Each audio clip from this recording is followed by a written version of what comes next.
Estamos começando mais um programa Inteligência Espiritual no canal Mensageiro da Verdade com o pastor J. Pérez. E você é nosso convidado a acompanhar esse estudo bíblico. Então pegue a sua Bíblia e já abra no livro de Gênesis, o primeiro livro da Bíblia, capítulo 17. Hoje vamos ler e estudar sobre o capítulo 17. Deus muda o nome de Abraão. Sendo, pois, Abrão da idade de 99 anos, apareceu o Senhor a Abraão e disse-lhe: Eu sou o Deus Todo-Poderoso. Anda na minha presença e ser perfeito, eu porei a minha aliança entre mim e ti, e multiplicarei grandiosamente. Aí o Senhor apareceu para Abrão e disse que ele era o Senhor. E disse mais para Abrão: Anda na minha presença e ser perfeito. Ou seja, para Abrão, ele andar segundo a vontade de Deus, segundo o que Deus determinasse. Por isso que ele diz: anda na minha presença e perfeito. Porque Abrão, ele não estava andando em perfeição na presença de Deus até aquele momento, porque ele tinha falhado com Deus diversas vezes. Ele falou primeiramente quando Deus chegou para ele e disse: sai da tua parentela e vá para a terra onde eu vou mostrar. E ele levou seu sobrinho Ló com ele. Se Deus está mandando tu sair da parentela, como é que tu vai levar a parentela contigo? Então ele fez a primeira desobediência, vamos dizer assim, porque ele não seguiu exatamente a ordem do Senhor. Depois ele chegou no Egito e ele mentiu que a esposa era a irmã. Fez com que o faraó pegasse a esposa dele como esposa. E Deus precisou castigar o faraó, a ponto do faraó dizer: o que fizeste comigo? Então agora Deus está dizendo para ele: anda na minha presença e ser perfeito. E hoje Deus está dizendo para você: andar na presença dele e ser perfeito. Talvez você tenha ido nos cultos na igreja, mas não tenha trabalhado a tua fé, não tenha botado em prática o que você aprende na pregação. E principalmente, se a nossa fé não tiver frutos, ela é vazia. Como eu vou estar na presença de Deus, vou ser perfeito, se eu não tiver uma fé com frutos? O que quer dizer fé com frutos, pastor? É aquela fé onde eu demonstro meu amor por Deus, eu demonstro a minha fidelidade, para que a obra permaneça com a porta aberta, para que os trabalhos, os projetos sociais dê andamento, ajude outras pessoas, e assim eu demonstro o meu amor ao próximo, que é um dos mandamentos que Jesus deixou. E Deus ele fala para Abraão: se tu andar na minha presença e ser perfeito, a minha aliança será contigo. Então caiu Abraão sobre seu rosto e falou Deus com ele, dizendo: quanto a mim, eis a minha aliança contigo, serás pai de muitas nações. E aí ele disse: eis a minha aliança contigo, será pai de muitas nações. E não se chamará mais o teu nome Abrão, mas Abraão será o teu nome, porque por pai de muitas nações te tenho posto. Talvez para muitos vão dizer assim: mas não foi uma grande mudança no nome, só mudou de Abrão para Abraão, acrescentou um A a mais no nome de Abraão. Mas essa mudança ela é simbólica, mas também ela traz uma mensagem. A questão simbólica, ela quer dizer que a mudança do nome de Abraão, Deus ele está mostrando que Abraão, a partir daquele momento, também vai mudar. Vai ser um novo homem. Ou seja, ele vai deixar de ser aquele antigo homem, o Abrão, e agora ele vai passar a ser o novo homem, Abraão. E esse novo homem é aquele que vai andar na presença do Senhor, que vai ser perfeito, como Deus disse ali. E te farei frutificar grandiosamente, e de ti farei nações e reis sairão de ti. Estabelecerei a minha aliança entre mim e ti, e a tua descendência depois de ti, em suas gerações, por aliança perpétua, para ti por Deus, e a tua descendência depois de ti. E aí o Senhor disse: colocarei aliança para ser Deus a ti e a tua descendência. Cuidar da tua descendência se na minha presença permanecer. E te darei a ti e a tua descendência depois de ti a terra das tuas peregrinações, toda a terra de Canaã em perpétua possessão, e ser-lhe-eis o seu Deus. E Deus ele disse: eu serei seu Deus, eu olharei por eles, eu abençoarei eles, eu livrarei de todos os maus. É assim que Deus faz com quem está na presença dele. E hoje Deus está dizendo, eu quero ser o teu Deus. Então coloca a tua vida nas minhas mãos. Disse mais Deus a Abraão, tu, porém, guardarás a minha aliança, tu e a tua descendência depois de ti, nas tuas gerações.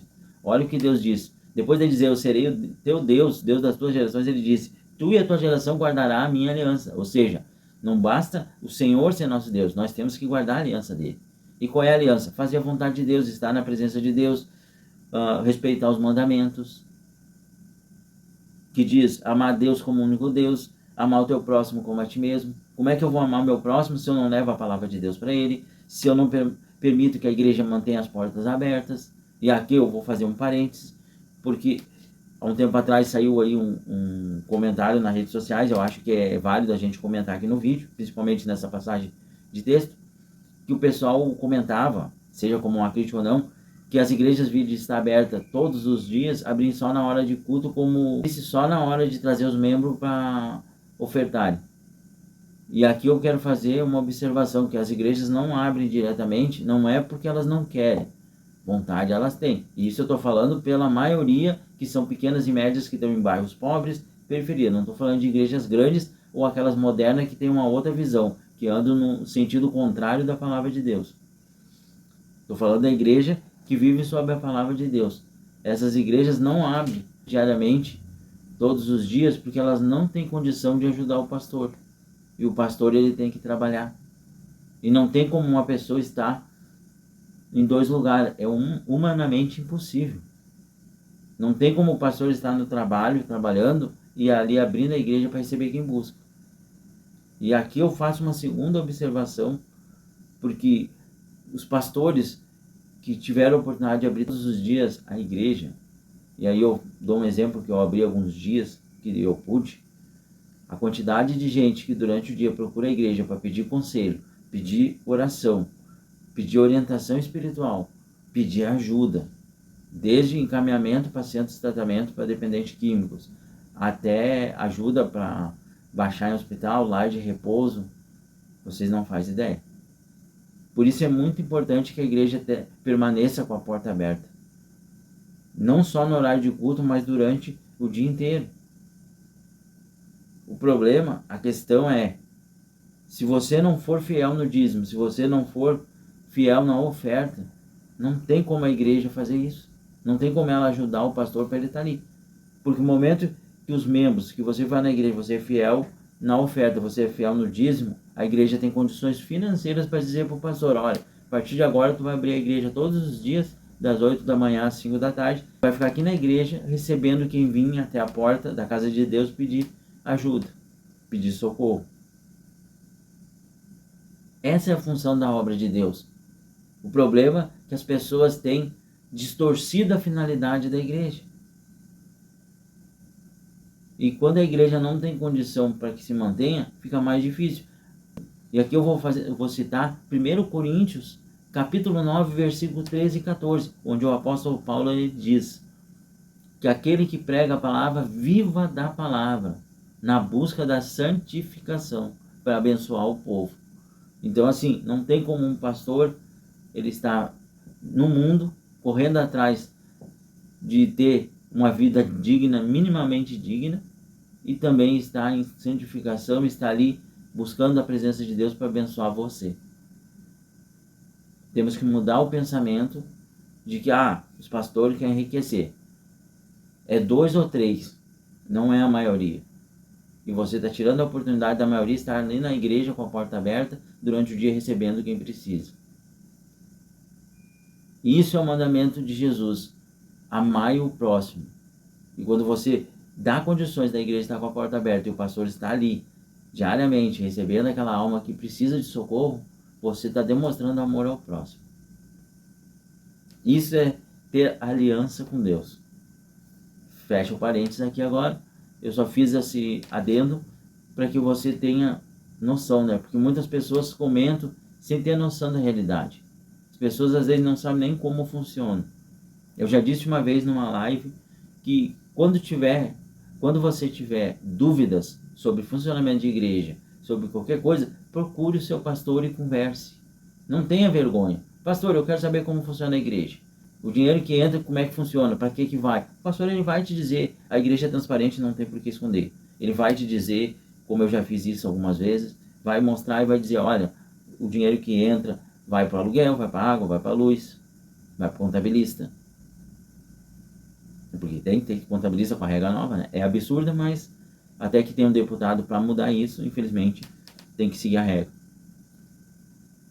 Para a manutenção da igreja, para projetos sociais. E aqui eu cito os projetos que a gente tem. O culto assistencial, onde a gente leva pessoal de rua para assistir a palavra, ouvir a palavra de Deus, e depois a gente dá marmita. Também temos o projeto Segunda Chance, Visita com o Pastor, onde a gente visita centro de tratamento, lá para dependentes químicos, lá de repouso, orfanatos, e a gente visita, leva a palavra de Deus. Tem uma equipe voluntária que vai proporcionar corte de cabelo, gratuito para aquelas pessoas, e a gente também doa bíblias, porque principalmente no centro de tratamento para dependentes químicos, as pessoas estão ali tentando se libertar do vício e tem tempo de sobra para ler a palavra. E elas querem ocupar esse tempo com a palavra de Deus. Então é muito bom quando tu chega e elas pedem uma Bíblia doada, que elas não têm condição de comprar. Infelizmente hoje muitos dos projetos estão parados por falta de recursos. E o outro projeto que a gente tem é libertar, levando a palavra de Deus onde for preciso. Esse é um projeto muito especial porque ele trata de levar a palavra em locais específicos, na comunidade, nas igrejas onde é necessário levar a palavra, onde está acontecendo o pecado, porque nem toda igreja está 100% correta no caminho do Senhor. E às vezes se faz necessário que a gente vá até esses locais para levar a palavra e mostrar o caminho, nem que seja para exortar o líder da igreja, por incrível que pareça. Então, esses são os projetos que a gente tem e todos demandam de condição financeira. Assim como manter a igreja aberta durante o dia, depende do pastor estar ali. E não só o pastor, eu posso abrir a igreja e dizer para o missionário ficar na igreja. Mas o missionário vai ter que receber uma ajuda para ficar ali. Porque ele precisa pagar as contas.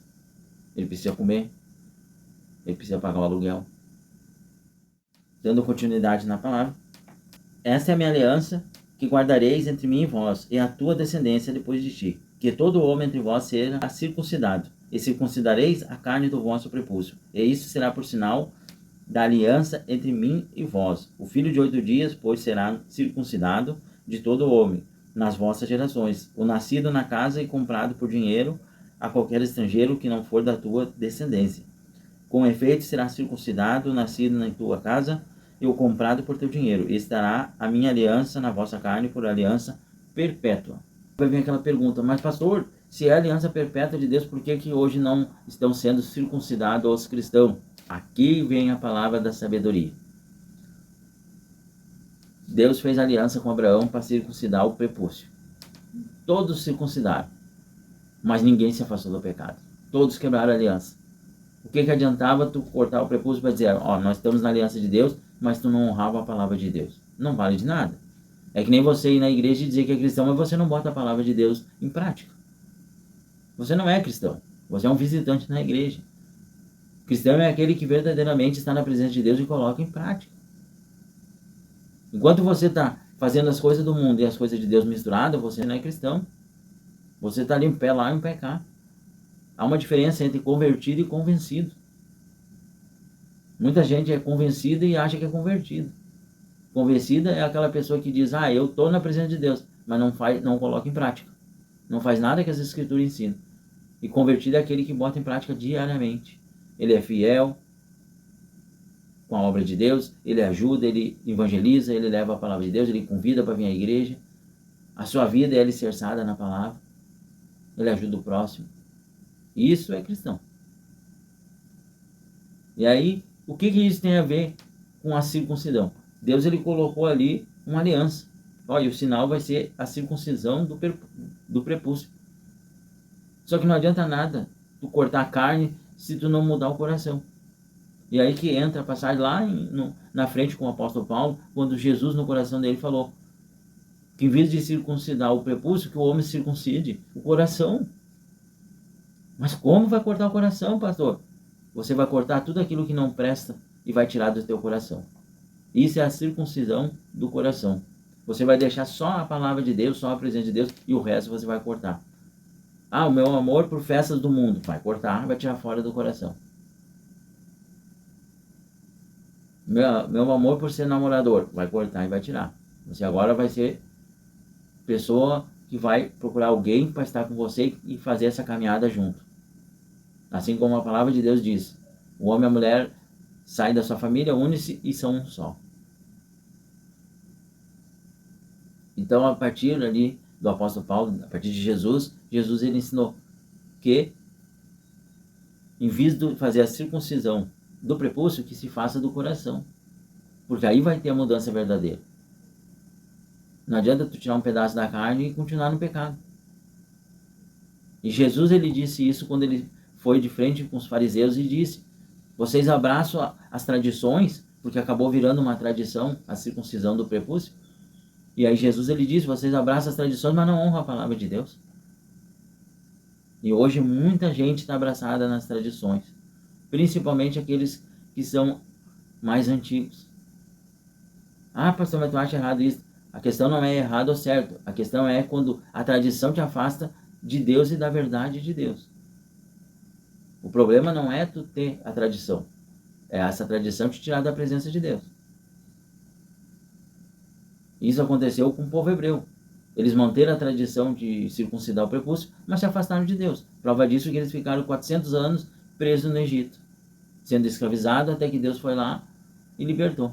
Quando eles se voltaram para Deus e abriram mão do pecado.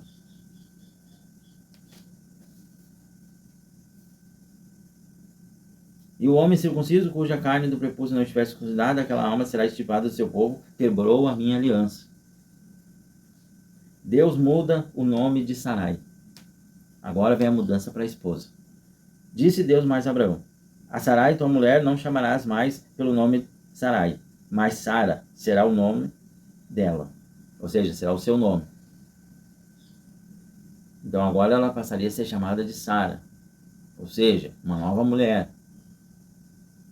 Porque eu hei de abençoar e te darei dela um filho, e abençoarei, e será mãe das nações, reis de povos sairão dela. Então caiu Abraão sobre o seu rosto e riu-se, e disse no seu coração: a um homem de 100 anos há de nascer um filho, e darás à luz Sara da idade de 90 anos? Aqui veio a incredulidade. Se o próprio Deus estava falando com ele, e dizendo: você será pai de uma nação, a sua descendência será como o grão da areia. E aí ele se riu e disse: como eu com 100 anos vou ter filho? Se Deus... E a Sara com 90. É aquela questão. Não adianta você dizer Senhor, Senhor e não botar em prática. O próprio Jesus, ele disse: serão muitos que na hora do julgamento estarão na minha presença e vão dizer: Senhor, Senhor, eis-me aqui. Eu orei, eu preguei, eu expulsei demônios. E Jesus vai dizer: quem é vós? Que falam, mas não colocam em prática as minhas palavras. E disse Abraão a Deus: quem dera que viva Ismael diante do teu rosto. E disse Deus: na verdade, Sara, tua mulher, te dará um filho, e chamarás o seu nome Isaque, e com ele estabelecerei a minha aliança por aliança perpétua para a sua descendência depois dele. Aí aqui ele falou: quem dera Ismael, que foi o filho que ele teve com a serva, aos 80 e poucos anos, porque a esposa, na primeira vez que Deus visitou, diz ela: pega minha serva e por mulher, para que ela dê um filho, e esse filho seja nosso. Mas não foi o que Deus mandou. Aquilo que eu disse: Deus te dá a direção, mas você vai lá e faz segundo a sua vontade. E quanto a Ismael, também te tenho ouvido, e eis aqui o tenho abençoado, e farei frutificar, e farei multiplicar grandiosamente. 12 príncipes gerará, e dele farei uma grande nação. Ou seja, o Senhor também abençoou Ismael por ser filho de Abraão, porque a mãe dele clamou. Mas não eram os planos de Deus Ismael. O plano de Deus era Isaque. A minha aliança, porém, estabelecerei com Isaque, a qual Sara dará à luz neste tempo determinado no ano seguinte. E Deus disse: a minha aliança será com Isaque, foi o filho que eu te prometi. Ismael vocês fizeram porque vocês não deram ouvido, procuraram o seu jeito. E quanta gente procura o seu próprio jeito? Ao acabar de falar com Abraão, subiu Deus de diante dele. E aí Deus, depois que acabou de falar com Abraão, ele subiu ao céu, de diante de Abraão. Ou seja, Abraão falando com Deus, vendo o próprio Deus, ainda duvidava. Imagina nós que pela fé criamos sem ver. E Jesus ele diz, bendito aquele que crê sem ver. Porque esse tem fé verdadeira. Essa é a palavra de hoje. Que Deus abençoe cada um de vocês. Guarde no coração, coloque em prática na tua vida. Porque Deus ele quer te abençoar grandiosamente. Mas para isso você tem que dar o primeiro passo. Você tem que tomar a decisão. Inclusive, só fazendo um parênteses na questão da mudança do nome, que representa a mudança, uma nova vida, um novo homem, ou seja, o nascimento de novo. Aí entra naquela passagem que Jesus falou, que alguém para entrar no reino do céu tem que nascer de novo. Tem que morrer a velha criatura e nascer a nova. E a representação é através do batismo nas águas. Mas não basta só tu mudar o nome, se tu não mudar o teu coração. Por isso, a circuncisão do coração fez a partir de Jesus. Porque é através do coração que tudo começa, ou tudo termina, né? Que Deus abençoe grandemente. Esse é o programa Inteligência Espiritual do canal Mensageiro da Verdade com o pastor J. Pérez. Até o próximo programa. Deus abençoe a todos.